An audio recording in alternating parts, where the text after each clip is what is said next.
মই আপোনালোকক এটা কথা কৈ দিওঁ যে মই শিৱসাগৰত খেলিম আৰু শিৱসাগৰত মোৰ লগত যুদ্ধ দিবৰ কাৰণে মই হিমন্ত বিশ্ব শৰ্মাক মাতিছোঁ।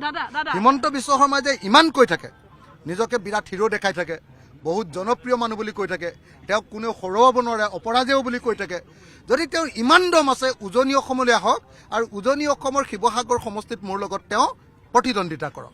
আৰু যদি হিমন্ত বিশ্ব শৰ্মাই মোক যদি কয় বোলে নহয় শিৱসাগৰত নেখেলোঁ, এইটোতো পুৰণা সমষ্টি, তইতো জিকিবি এনেকৈ বুলি যদি কয়, তেতিয়াহ'লে মই ক'ম যে তেতিয়াহ'লে মৰিয়নিলৈ আহক। মৰিয়নিত নেখেলোঁ, নতুন সমষ্টি।